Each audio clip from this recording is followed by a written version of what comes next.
نحمده ونستعينه ونستغفره ونؤمن به ونتوكل عليه ونعوذ بالله من شرور أنفسنا ومن سيئات أعمالنا من يهده الله فلا مضل له ومن يضلله فلا هادي له ونشهد أن لا إله إلا الله وحده لا شريك له ونشهد أن محمدا عبده ورسوله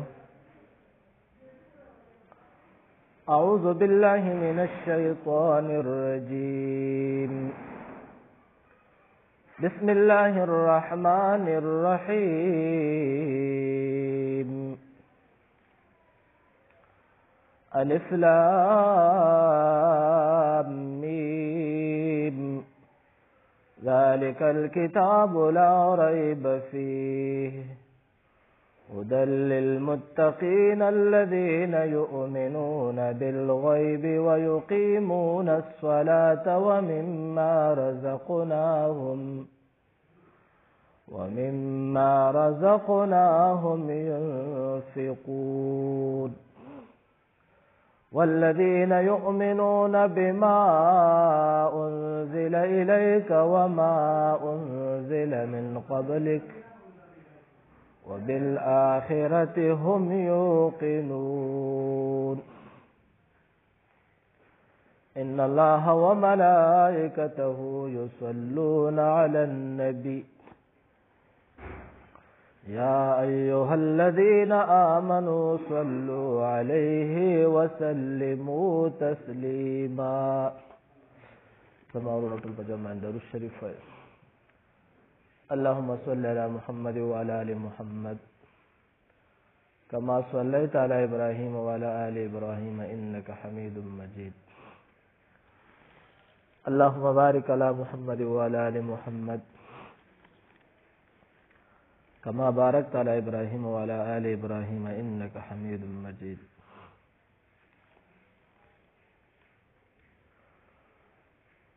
ما تاسو ته د زکات په موضوع په ټاپک باندې بیان شروع کړو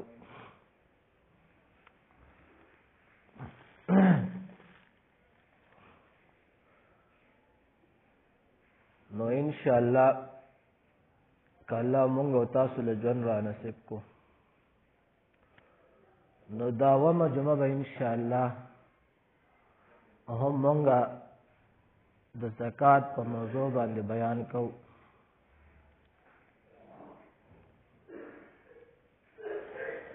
تاسو ته ما یو احادیث مبارکه لوستلو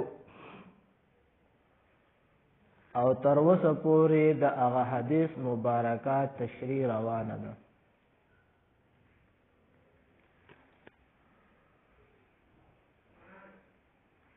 دا شپږ جمعې مې تاسو ته د څلورو اشیاو ذکر وکړو چې په دې کې زکات په داسې انداز فرض دی طریقې مې پکې وویلې د سرو زرو د سپینو زرو حساب د نغد رقم حساب او د تجارت حساب او د ځمکې حساب نن اخرنه شی چې په دې کې دی نو هغې ته وایي حیوانات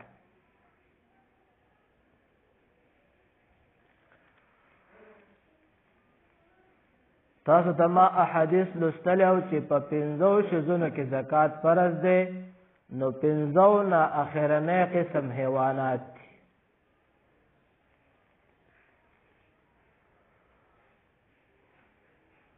د سرو زرو د سپینو زرو حساب هغه مې تاسو ته وضاحت وکړو د هغې تعلق د کال سره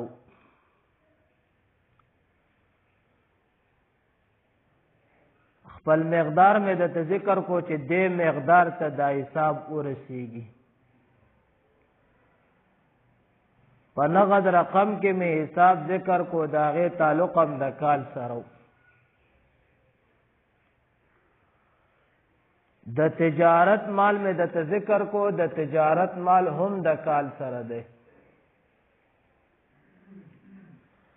د زمکو می ته بیان وکړو نو د زمکو حساب دا د کروندې سره ده کوم وخت چې انسان ته منفعت ورکړي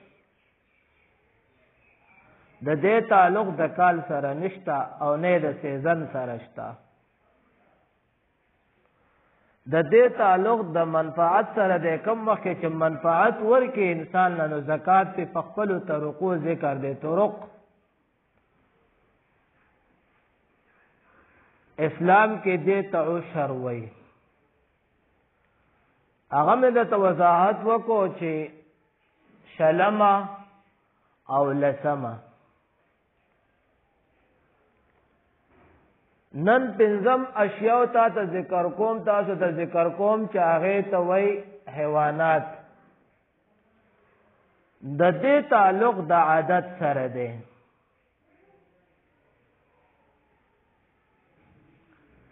چې دې عادت ته ورسیږي نو د دې عادت سره به داسې زکات فرض کیږي شمار سره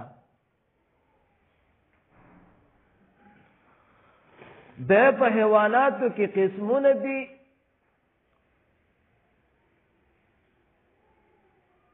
نو په دغه قسمونو باندې زکات فرض کیږي او ما سوا چې د دې قسم نه بارې نو په دې زکات نشته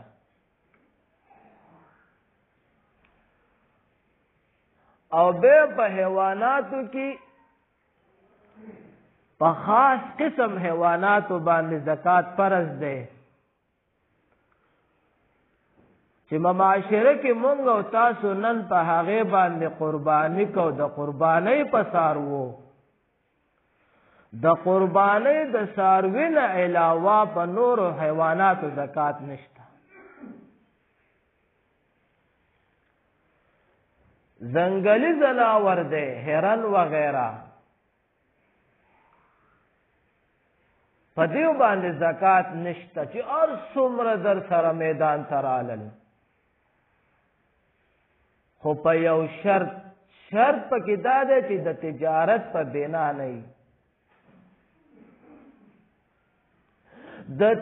یو خبره باندې ځان پوهې کې چې د تجارت هر شی وي او ته حلال شي زونه ګوره حرام نه د تجارت هر شی ته خرڅه او اخلي دا ستا لین کاروباري حساب کتاب دی هغه زکات شته بیا هرن ستا د تجارت کار دی هرن اخلي او خرڅه شیر اخلي او خرڅه خرا اخلی و خرسه خور اخلی و خرسه بعض شیزونو په مونږ او تاسو باندې حرام دي استعمال د هغه خو د هغه بعض شیزونو تجارت حلال دی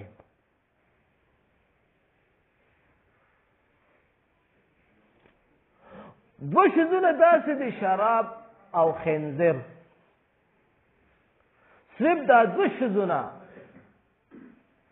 چې د دې تجارت هم ممنوع ده چې څوک پکې څه مداخلت کوي هغه مداخلت هم ممنوع ده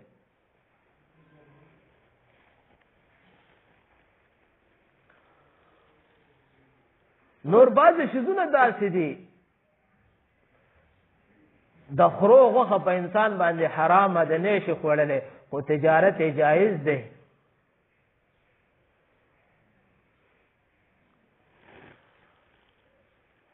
نو د تجارت معامله به بار کو نور چې څومره ځنګلي حیوانات دي او هر څومره د سره په شوق یې ساتي وغیره دغه د پاره ساتي زیاتوالی د پاره او خو ډېر د سره زکات په نشته صرف په څلور قسمه حیواناتو باندې زکات فرض دی اوخ او اوخان اونټ چیلې نرمه ده او که ښځه وي او بیل پښتو کې ورته ګډ وایو مونږه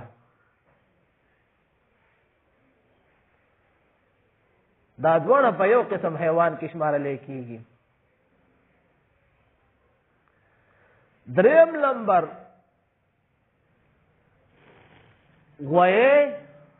غوا بقر عجل بیل چې ورته مونږ تاسو وایو.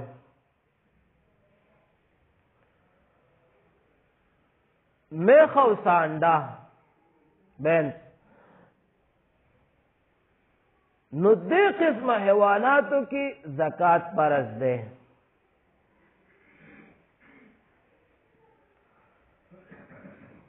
د نوع په لحاظ سره دا درې قسمه دي.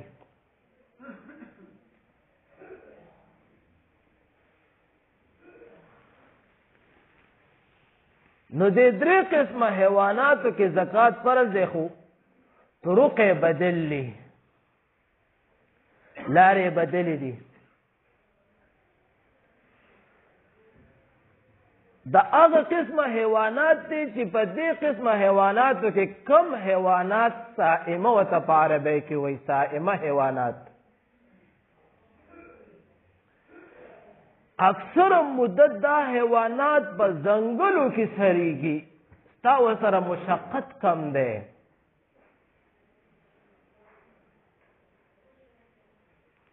په خپل باندې چراګانو والدي په خپل ځان مړی. علما لیکي چې اکثر مدت دو په خپل ځان په کال کې زیاته مدت دی داسې حساب چې ځان په خپل سره او کومه مدت پاکستان مداخلت ته نو د دې باندې به اسلام په دې حکم کړی د صائمه حیوانات.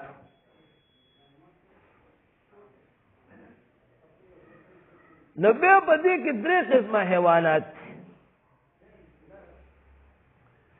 یو هغه حیوانات دي چې په هغه حیواناتو کې ستا اسباب دي ته پې رزق ګټې.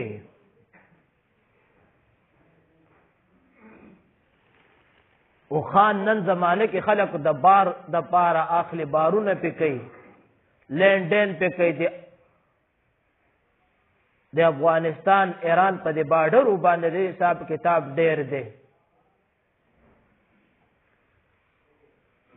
نو ستا د رزق د ګټلو والا سبب دی نو په دې باندې زکات نشته چې هر څومره د سره رالل.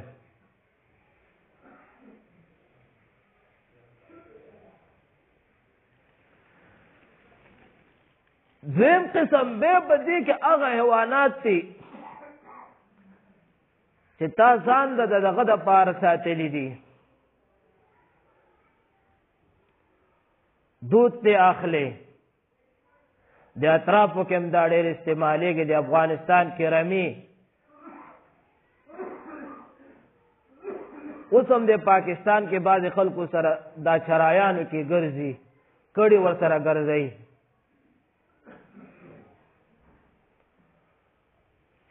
نو بیا ستا ځان دپاره د دودو وغیره دپاره ساتلی نو په دې قسمه حیواناتو کې هم زکات نشته.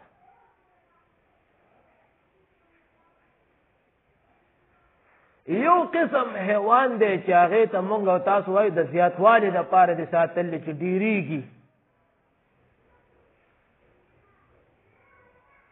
او اکثر زندگی د دې په چرایانو کې ده په خپل ځان برابرۍ. نو په دې قسمه حیواناتو بیا زکات فرض ده.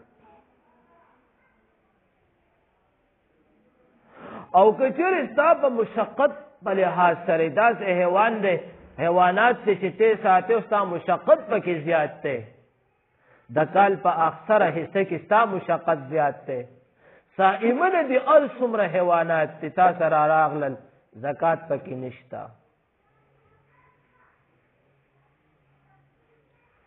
خو یو په صائمه حیواناتو کې زکات فرض دی. صائمه بیا د اوښانو خپل حساب دی. 15 اوښان تا سره راغلل،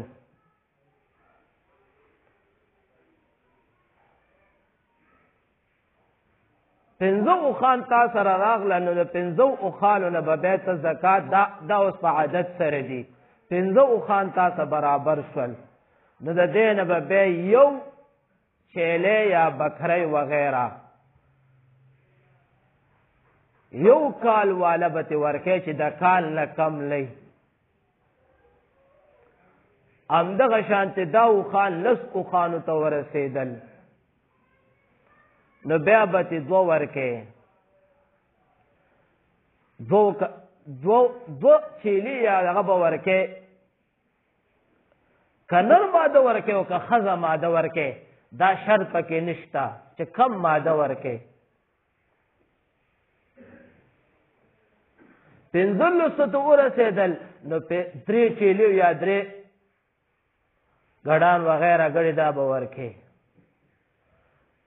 100 ته چې ورسېدل 4 به ورکوې، خو دا 4 به د کال نه کم نه وي، دا 4 واړه به کالیز وي.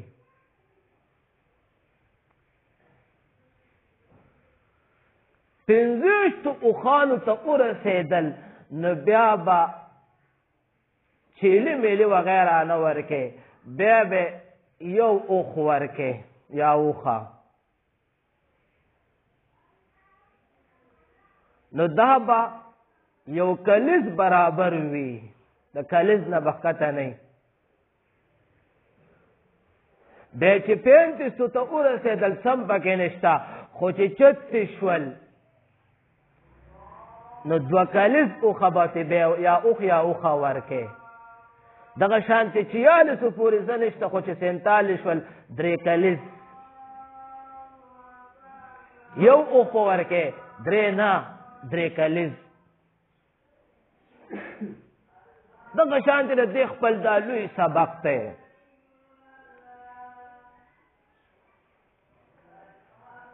بیا د هغې نه بس غوا او غویي میخه کټی چې ورته مونږ وایو، د دې خپل حساب بدل دی. دا دواړه علما په یو نوع کلي کې چې 30 ته ورسېدل، مثال 20 د سره غواګانې یا غویان رالل، 10 پکې میخې شوې، نو دا تقریبا 10 شول. نو بیا به دې یو کلیز ښې یا نر ماده یا ښځه ماده به تې ورکې. خو علماو دې سره یو قید لیکلی دی،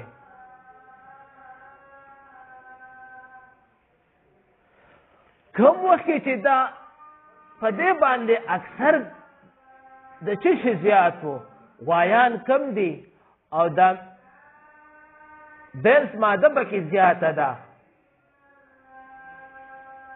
نو بیا به ته د بیلس د مادې نه چې کوم دا قیمتي شی دی، نو بیا به د بیلس د مادې نه زکات ورکوې. داسې به نه کوې چې بس راشه د غویانو نه یې ورکم.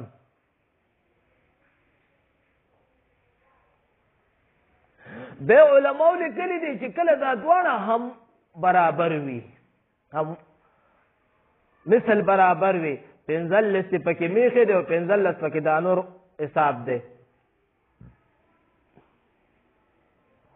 نو بیا علماو لیکلي چې له دې نه به اعلی ماده ګورې، چې کومه اعلی ماده ده هغه به ته زکات ورکوې.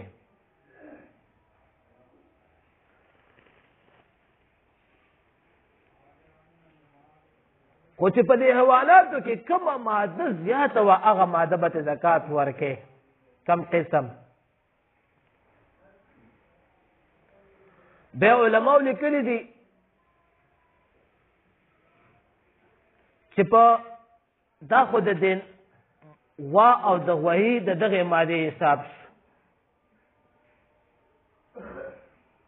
دریم قسم حیوان چې چیلی او چیلی شول دغه شانتي ګډ او ګډا به چې ورته موږ تاسو وایو اردو کې. نو دغه دا حیوانات چې د چا سره راغلل صائمه حیوانات 40 ته ورسېدل. 40 دې سره عدد قید دی. د درې واړو حیواناتو سره عدد قید دی چې کوم ما ذکر کړل د عدد په لحاظ دی. 40 ته ورسېدل نو بیا به د دې نه یو زکات ورکې. 39 کې در باندې سم نشته خو چې 40 ته پوه شول نو بیا به یو ورکې یو کلیز والا.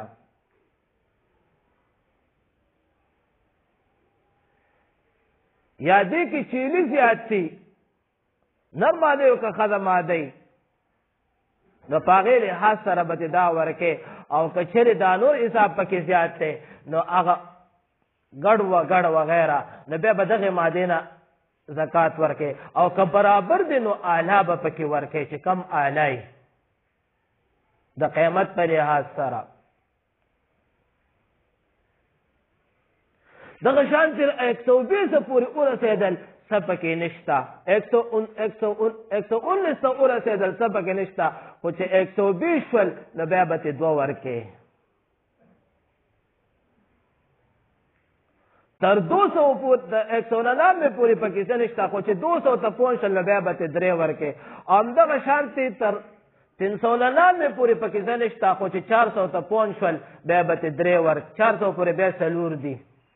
بیا هر سلو کې یو دی. نو دا دغه حیواناتو حساب دی. نبی صلی الله علیه وسلم نه صحابه ته تپوس وکړو بس اهم مقصد ته راځو و یا رسول الله مبارک چره دا څوک نه ورکي نو حساب به صحیح. نو نبی صلی الله علیه وسلم تو فرمایل چې ورځ په قیامت حساب کتاب به د الله شروع د بندگانو سره.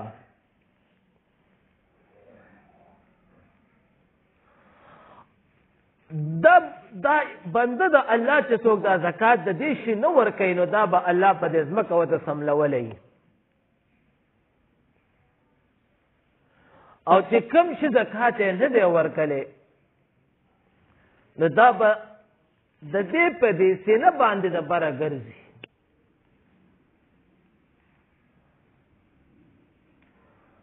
نور بندگان د الله په حساب کې مشغولي او دغه بنده په دغه عذاب کې مبتلا. الله دې موږ ټول تاسو ساتي.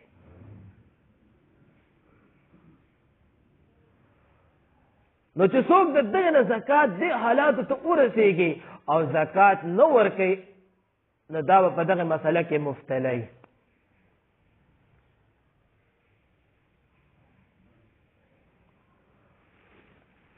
نبی صلی الله علیه وسلم د دې حیواناتو متعلق د بنی اسرائیل یو واقعا ذکر کړی ده.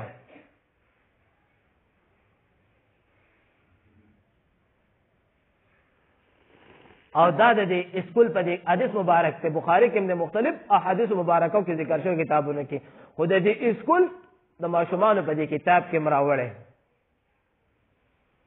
تقریبا هغه وخت کې مونږ دویم کې چې دا احادیث مبارکه به د کتاب کې مونږ ته استادانو لوستلو. اوس راته پته نشته چې یو که به نه. نبی صلی الله علیه وسلم د بنی اسرائیل یو واقعه ذکر کړه. بنی اسرائیلو کې یو 3 کسان داسې وو چې یو په سر باندې گنجی و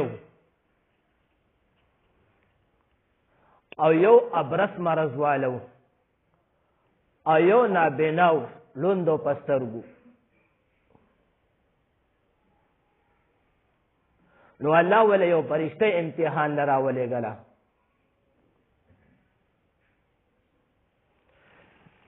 دا د غریبانانو سم غریبانانو چې یو طرف ته غریب هم شي او د بل طرف ته په خطرناکو بیمارو کې مبتلا شي نو واقع چې بیا د خلک نفرت هم کوي.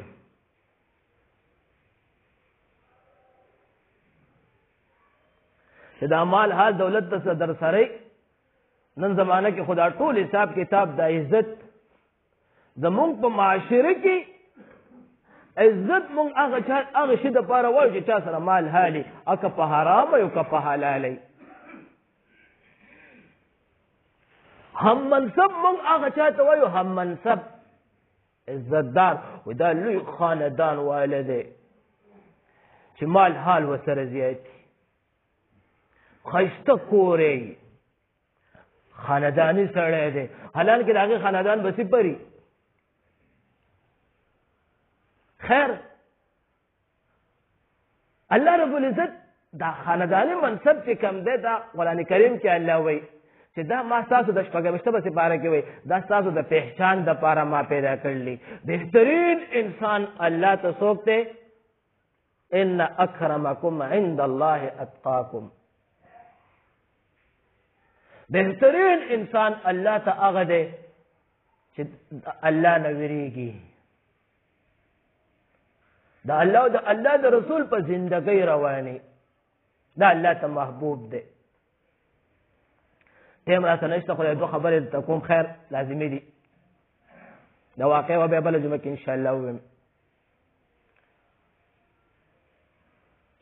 د نبي صلی الله علیه وسلم په زمانه کې وړاندې او په دغه ټیم باندې او نن هم په دې کفر کې دا خبره مبتلا ده چې څومره کفرستان دي هغه که د هر مذهب سره عیسایت مذهب دی یهودیت دی هندوان دي بت پرست دي دا څومره دي هغه زمانه کې مو وسم پکې دا کیسې ام په خپل یو بل سره منصبي لحاظ سره هغې عزت ورکوي او په هغه زمانه کې عرب به د عجم ته په کمزوري نظر کتل.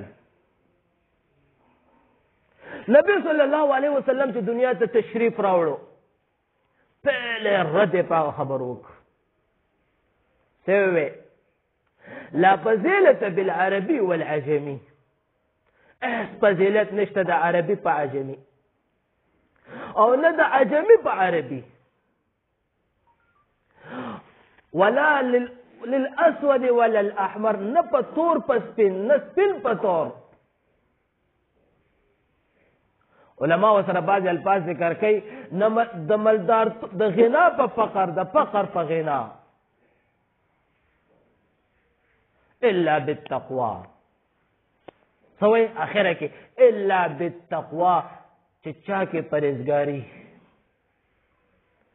حضرت بلال رضی الله تعالی عنه تقطر د بدننا خستا وازیو د حبشیو اسلام چې د راوړو نو الله څومره عزت ورکو او تر قیامت پورې د حضرت بلال حبشي رضی الله تعالی عنه عزت په دنیا قائم دی او په آخرت کې به د نبی صلی الله علیه وسلم خاص گاونډي.